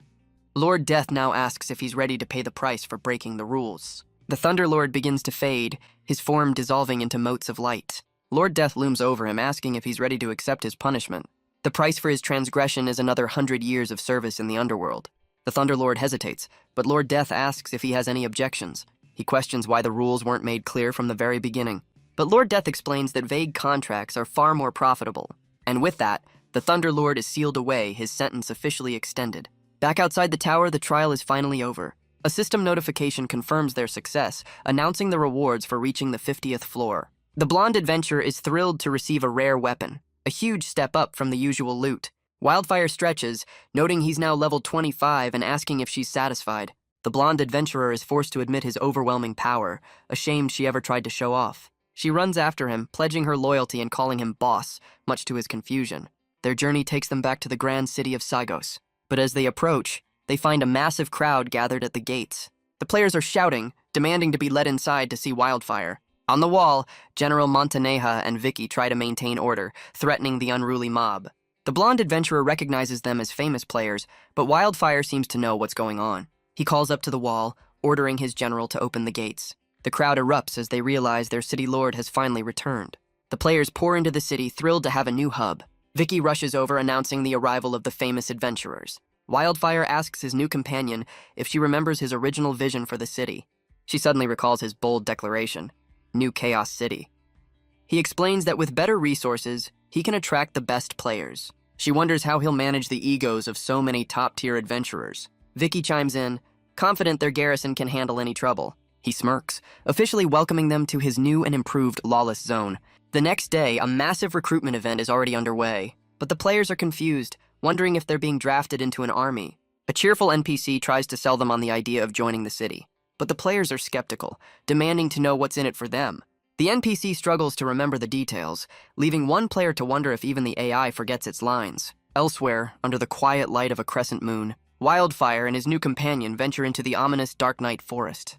The blonde adventurer questions his plan, pointing out this is a level 80 zone. But Wildfire is just impressed by the game's design, feeling no sense of danger. She feels a chill and suggests they turn back, but he brushes off her concerns. He tells her to just wear more clothes if she's cold, completely missing the point. He then reminds her that level doesn't always equal strength, and she has to agree, given who she's talking to. He then dashes off, shouting about his city's glory, leaving the blonde adventurer to wonder if he forgot she existed. Her expression shifts to one of pure annoyance. She reminds herself that death is just a minor inconvenience and gives chase, but she soon finds herself lost, calling out for her new boss. A sudden noise puts her on edge and she draws her blade. Just then, a single drop of liquid lands on her head. She looks up, wondering if it's starting to rain, only to find a level 80 shadow leopard staring down at her. The massive beast lunges, ready to make her its next meal. A terrified scream cuts through the silence of the night forest. The blonde adventurer is pinned, convinced this is the end. But a familiar voice cuts in, and the beast's attack halts instantly. She scrambles to her feet and rushes to Wildfire, overcome with relief. She tearfully accuses him of leaving her alone with the monster. But the once vicious leopard is now grooming itself like a house cat, much to her confusion. Wildfire calmly reminds her that she's the one who insisted on tagging along. He then offers her the tamed beast, suggesting she try riding this one too. A quiet moment passes under the serene crescent moon. And just like that, she has a brand new high-level mount. She rides her new mount, still a bit nervous about the whole almost being eaten incident. She asks if his plan is to tame an entire army of these beasts. But Wildfire reveals a much faster solution. A teleportation array. The blonde adventurer is stunned, recalling the exorbitant cost of such a device. Wildfire just smirks, determined to get his money's worth out of the investment. As they wait for the array to activate, the mood grows more contemplative. She finally asks him why someone with his power would even need to build a city. He explains that for a player like him, no city would ever open its gates. She considers his point, recalling the rumors of him soloing a world boss. He simply tells her that this game has far more to offer than just raw strength. He explains that in this world, the NPCs are more than just code, and that online games are only fun when everyone plays together. The blonde adventurer realizes his ideals match her own. As he announces their return, she calls out to her new boss. She pledges her unwavering loyalty and support, and Wildfire accepts her vow with a simple, trusting smile. They return to the city, her new high-level mount turning every head. Wildfire is surprised by the massive crowd gathered for recruitment. He steps forward, ready to make an announcement to the hopefuls. The players recognize him and his new companion, wondering if the top players have formed an alliance. He proudly introduces the server's top player to the adoring crowd. He then shows off her new mount, a level 80 shadow leopard. And with a grin, he promises every new recruit will get one of their own. The crowd erupts in cheers, their loyalty instantly bought by the incredible offer. And so, the new Legion of Sago City is born. With everyone mounted, the blonde adventurer begins to lay out the rules. But one player scoffs, refusing to be controlled by anyone. He rides off, ignoring her warnings to stop. But his new mount has other ideas, promptly throwing him to the ground. As the adventurer scolds him, the player begs for forgiveness. The defeated player waits to respawn, his spirit clearly broken. Wildfire asks if he's learned his lesson, and the humbled player quickly falls back in line. With the demonstration over, Wildfire addresses the Legion. He explains that while the rules are simple, quitting means losing their new mount and all future benefits. A player in the crowd points out the incredible value of a level 80 boost before announcing even more good news. Wildfire reveals the city's new teleportation array leads directly to the Dark Knight Forest. He brushes off her concerns, calling this a new way to experience the game. A new way that just happens to involve a private army of high-level players. He knows that once his legion is trained, he can begin conquering other cities, and perhaps find a way to finally escape his cursed tyrant class for good. Wildfire lets out a triumphant laugh, much to his companion's annoyance. He recalls the earlier, less successful recruitment drive, where the promise of a mount failed to attract a single soul. But now, back in the bustling Sago City, the blonde adventurer addresses a full legion of mounted players. Wildfire encourages them to work hard as they prepare to set off. He waves them off, calling them the future of his new city. He's pleased with how smoothly it all went, trusting his new second-in-command. But he knows he can't rely on Vicky for everything, and must return to his own duties. He realizes that to truly expand, he'll need to form a second legion soon. He reflects on the high cost of his new legion, a price tag he cleverly avoided. His next plan involves taming even more powerful beasts for a second legion. But the cost of another teleportation array is staggering, and he worries about his funds. Still, he clenches his fist, his dream of becoming a Saint Knight fueling his resolve. Just then, a familiar voice calls out to the city lord. He turns to find Lady Windsor, wondering why the appraiser is here. She explains her old lord moved her here, telling her to serve him well. She bashfully admits she didn't realize his true feelings for her until now. Wildfire realizes the other lord completely misunderstood his intentions. He quickly tries to clear the air, insisting he only wanted her for her talent. She covers her face in embarrassment, asking where she's supposed to stay. Wildfire tells her to rest, promising Vicky will sort out her accommodations. He then makes a hasty retreat, leaving the confused appraiser behind. Our boy sighs, realizing he can't even go back to his own mansion now. But a familiar voice cuts through his frustration. She waves, casually asking if her new lord is already in trouble. After a quick explanation, she agrees to handle the awkward situation. She then changes the subject, mentioning she has a new business proposal. She hands him a poster, which he recognizes as a bounty order, a 10-year-old quest with a massive reward, one she's sure only he can complete. Wildfire confidently accepts the quest, telling Vicky to wait for his good news. His journey begins at a local way station. He boards a carriage, ready to head to his destination. The attendant asks if he minds sharing the ride, and Wildfire agrees without a second thought. A moment later, a level 37 adventurer with purple hair appears, and Wildfire wonders about her strange attire. He then remembers his own red name status, realizing why she might be hesitant to travel with him. She seems to sense his thoughts, offering to back out if he's uncomfortable, but she steps into the carriage anyway. Wildfire notes her confidence, realizing she's not afraid of his reputation. He decides it doesn't matter and closes his eyes to rest, certain their paths will never cross again. The carriage speeds along the path, its journey finally coming to an end. The driver calls out, announcing that they've arrived at their destination. Wildfire steps out, asking the man for directions to a nearby ruin. The driver warns him that it's a cursed place, a mountain from which no one ever returns. But Wildfire simply thanks him for the information and heads off, undeterred by the ominous tale. He walks through the wilderness, making his way toward the dangerous peak, when a sudden projectile lands just inches from his feet, stopping him cold. His fellow passenger appears, weapon drawn, accusing him of stalking her. He calmly explains he's on a quest, presenting the bounty order for the dwarven ruins. She confirms its authenticity, and he suggests they travel together since they're heading the same way. She agrees, but warns him that any suspicious moves will be his last. Internally, she admits he's skilled, finding this strange adventurer rather interesting. As they travel, she effortlessly dispatches a pack of monsters with her blade and a well-placed explosive.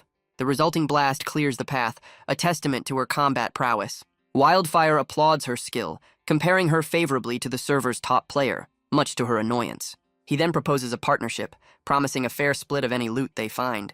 He waves his hand, confident she'll accept his generous offer. But she flatly refuses, claiming he's not worthy of working with her. She then lunges forward, pressing a blade to his throat to emphasize her point. But Wildfire easily sidesteps the attack, sending her flying through the air with a simple flip.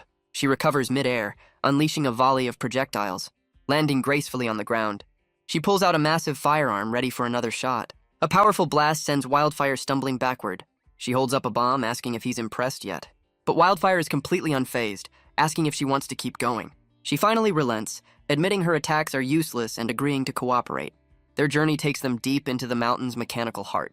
They finally reach the entrance, a marvel of dwarven engineering. Wildfire laughs off her complaints, but realizes they have a new problem. A locked door. He searches the area, convinced there must be a hidden switch. And sure enough, he finds a lever, questioning the architect's design choices. But a sudden noise from the gate makes him look up in surprise. His companion calls out from inside, and he rushes to her aid. He leaps through the opening, telling her to scout ahead for traps, only to be met with a massive geyser of water from below. He lands in a rather compromising position, much to her embarrassment. She quickly points out a path forward, eager to move on. They find themselves in a massive, water-filled chamber. He's surprised she followed him down, but she insists it wasn't out of concern. She asks what they're supposed to do now. Wildfire spots another lever, suggesting they give it a try. But she's wary, remembering how the last one turned out. He cheerfully insists she should just trust him.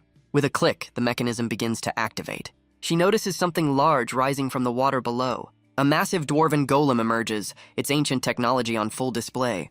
He then points out that the massive machine is heading straight for her. She immediately turns and flees, not wanting to be its first target. But Wildfire is just impressed, already planning to make it his new bodyguard. A powerful blast erupts from her weapon, slamming into the golem just as it lunges for Wildfire. He complains that she ruined his plan to tame the machine, but she just tells him to get a move on, leaving the broken golem behind. Their path leads them to a massive staircase, blocked by beams of fire. His companion realizes they have no way to safely cross. But Wildfire simply walks through the flames completely unharmed. She wonders if the trap is just a harmless illusion. A quick test proves that theory very, very wrong. She can only watch in confusion as he continues on, immune to the searing heat. He remembers the fire orb Hadiwut gave him, which makes the flames feel like a warm bath. He reaches the other side and pulls another lever. He calls out to his companion, telling her the path is now clear. She joins him, still stunned that he's completely unharmed by the flames. His eyes then fall on a massive dwarven mechanism, wondering if he can take it with him. He gives it a try, but the ancient machine doesn't budge. Instead, it springs to life, launching itself directly at his face. He realizes it needs a power source to function, much to his companion's annoyance. After a while, they arrive at what seems to be the central chamber of the ruins. Wildfire wonders why such a simple place has such a high bounty, but she knows he's the only one who thinks it's easy. She then asks how they plan to split the reward, but she's confused why his bounty is only 3,000 gold. She reveals her own quest is worth 10 times that amount. She explains she's a bounty hunter, a hidden class that gets quests directly from her mentor. Wildfire then asks if she knows how to spot a fake, a question that leaves her completely baffled. He points out the official guild seal on her order, a detail his own is missing. She realizes her mentor has been scamming her all along. Wildfire is moved to tears, realizing they're both victims of terrible mentors. Apparently, hidden profession mentor is just code for scam artist in this game. But their moment is cut short as a voice welcomes the fresh meatballs. A massive mechanical guardian appears, mocking the foolish humans as the bounty hunter prepares a potion. She quickly consumes the buff, hoping it will be enough. She warns Wildfire that there's no way to survive this encounter. The guardian boasts that it controls the entire ruin, leaving them no chance of escape. It demands their surrender as a smaller drone echoes the command and unleashes a massive beam of pure energy from its central eye. The bounty hunter leaps away, screaming at Wildfire to get out of the way, but our boy stands firm, realizing the beam is absorbing his life force. The Guardian laughs, convinced he's terrified and that it's too late for mercy. But Wildfire casually reveals the attack only drained about 0.02% of his health, so much for a boss fight. The Guardian is stunned, wondering why its attack had no effect. It sees Wildfire's reflection, realizing his immense vitality makes him the perfect vessel. The Guardian changes its mind, now wanting to take over Wildfire's body. But our boy is unimpressed, asking if the machine will keep trying until he dies. The Guardian boasts that he can't escape, but Wildfire just asks if that's its only trick. He turns to leave, telling the Guardian he's done talking, much to its shock.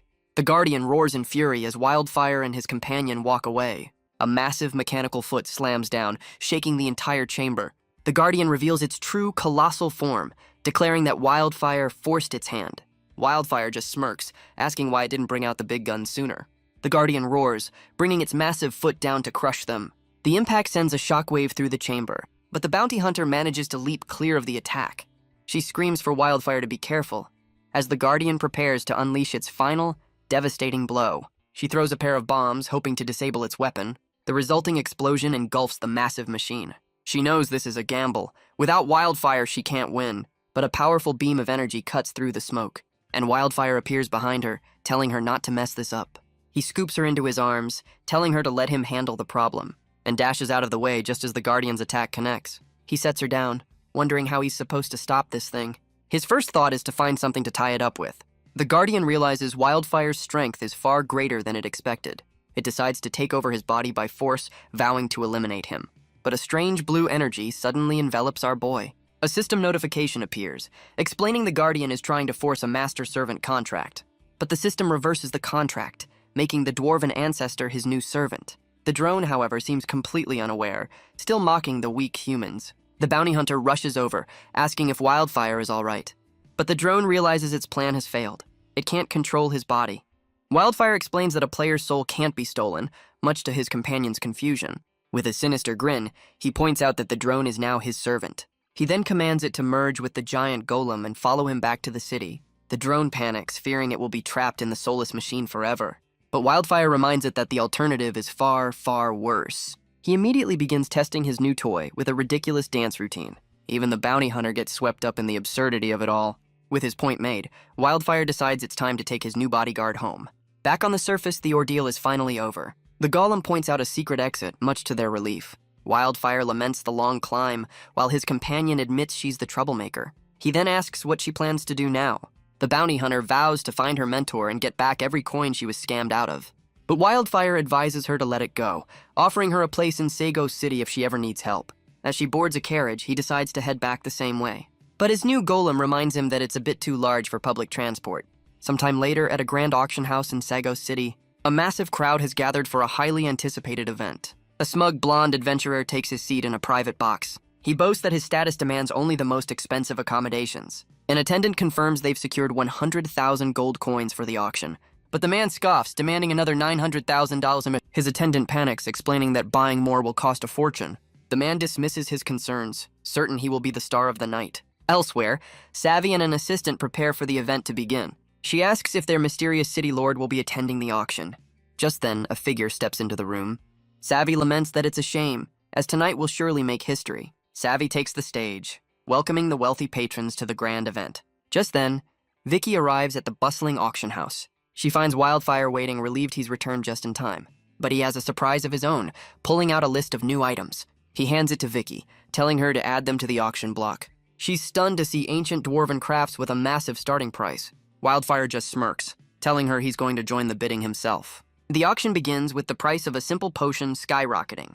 The highest bids come from the exclusive private boxes above. The potion sells for a hefty sum as Wildfire watches from the floor. But his eyes fall on a familiar face in the crowd below. The blonde adventurer also spots the bounty hunter and orders an attendant to invite her up. She's soon led to a private box, surprised to see who's waiting inside. She finds Wildfire and immediately questions how he could afford such an expensive seat. Wildfire just smiles, asking if she's already settled things with her former mentor. She confirms their business is concluded, though her expression suggests it wasn't a friendly chat. Down below, the auctioneer announces the start of the main event, with items starting at 1,000 gold. The first item is a level 30 epic leather armor, a truly rare find. The bounty hunter is stunned by the exorbitant starting price, but Wildfire casually places the first bid without a second thought. The auctioneer calls out the new bid of 1,200 gold coins. In another box, the blonde adventurer smirks, finally seeing some competition. The bid is confirmed, raising the stakes even higher. The bounty hunter questions Wildfire's interest in leather armor. He simply confirms that it's his preferred class. The auctioneer slams his gavel, selling the armor for a staggering 3,600 gold. She's stunned as Wildfire immediately bids on the next item. He offers to buy her anything she wants, but she proudly refuses. And just like that, the auctioneer announces another win for their box. The blonde adventurer sighs, disappointed by the lack of a real challenge. His attendant confirms he's secured 500,000 gold coins for the auction. Wildfire asks if she's impressed by the high prices, but she remains silent. He then hands her the bidding device, telling her to pick the next item. Her eyes fall on a glowing purple sword, and she tells him to bid on it no matter the cost. He warns her it could get expensive, but she insists he just make the bid. With a newfound confidence, she begins to rapidly press the button. The auctioneer announces a massive bid of 5,000 gold. The blonde adventurer is stunned, taking the massive bid as a personal challenge. Wildfire feigns surprise, claiming she accidentally pressed the button too many times. He then teases her, saying it's fine since it's not her money anyway. The auctioneer announces a new bid of 7,000 gold, leaving the bounty hunter stunned. Her rival smirks, confident his immense wealth is unmatched. But his confidence shatters as the bid is immediately raised to 10,000 gold. The bids fly back and forth, the auctioneer caught up in the frenzy. He admits that in all his years he's never seen a battle this intense. And then, a massive bid of 50,000 gold shatters the tension. He raises his gavel, asking if there are any higher prices. The blonde adventurer concedes, smug even in defeat. But his eyes gleam with a new resolve, his focus shifting. He vows that the night's most valuable treasures will be his. The auctioneer then presents the next item, a mysterious box of goods. He announces this is the highlight of the night, a prize for the true high rollers. A set of ornate dwarven boxes are brought onto the stage, revealing 10 ancient spider-like robots. The bidding starts at a staggering 50,000 gold, and the crowd goes wild. The auctioneer explains their utility, showing them gathering resources, and even fighting alongside their owner in battle. The blonde adventurer grows furious as the price skyrockets past 200,000. He wonders where all these supposed poor players got their wealth. Meanwhile, the bounty hunter asks Wildfire why he isn't bidding on such a powerful item. Wildfire just smirks, revealing he's the one who put the robots up for sale. The bounty hunter is confused, asking why he'd sell such a useful item. He explains it's a long-term plan, and he controls all future repairs. Meanwhile, in the box of the Sweep the Army Guild, the blonde adventurer orders his men to buy more gold at any cost. His attendant questions the wisdom of competing with NPCs, but is quickly silenced. Back in Wildfire's box, the bounty hunter sees the gold price has tripled. She decides to cash in on the sudden inflation, and Wildfire agrees. She rushes for the door, eager to make a quick profit, but she's stopped by Vicky, who has just arrived to report to her lord. Wildfire gives Vicky an urgent order. Transfer gold from the state treasury to his private account. Down below, the auctioneer slams his gavel, selling the robots for a staggering 1.2 million gold. Wildfire's winnings are laid out, a collection of rare and powerful items. Backstage, the winners gather to settle their accounts. The blonde adventurer confronts him, surprised to see the city's lord. He accuses Wildfire of being a shill, trying to drive up the prices. But Wildfire calmly confirms he's here for his payment, ordering Savvy to settle the bill. He then reveals his master plan. The robots were his, and he manipulated the entire market. With a final taunt, he thanks the adventurer for funding his victory. The defeated adventurer can only clench his fist, his rival's name a curse on his lips. He vows that one day, he will make Wildfire pay for this humiliation.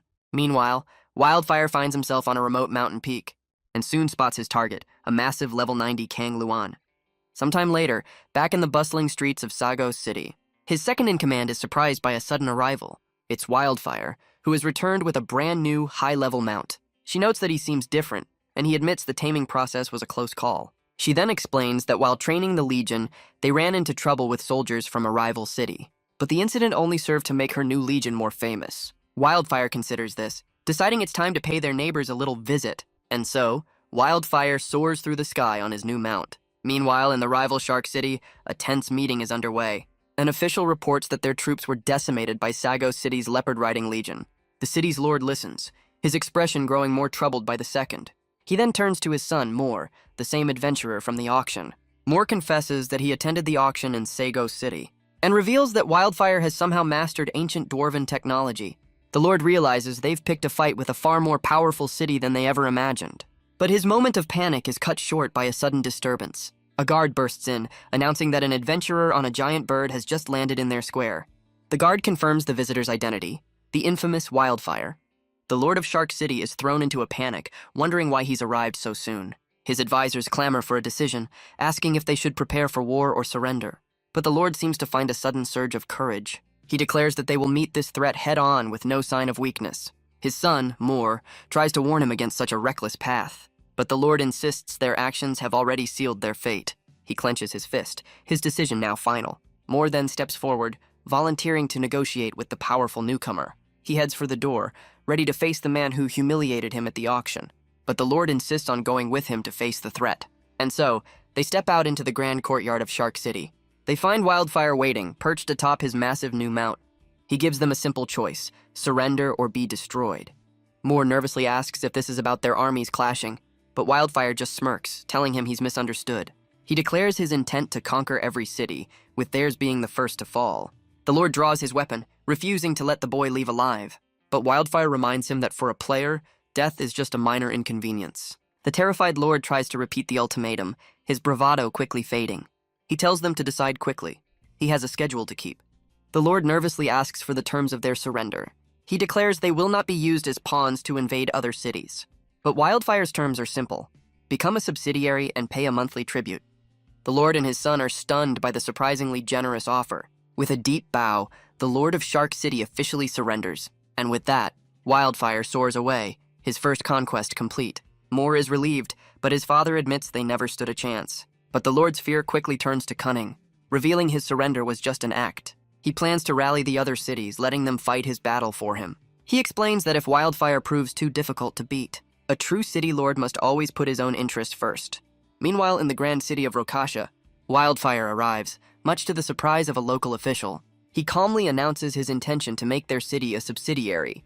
The city's lord is overjoyed, claiming he couldn't possibly refuse. He even offers to build a teleportation array to connect their cities. Wildfire is stunned by the lack of resistance and makes a hasty exit. He soars away as the Lord marvels at his efficiency.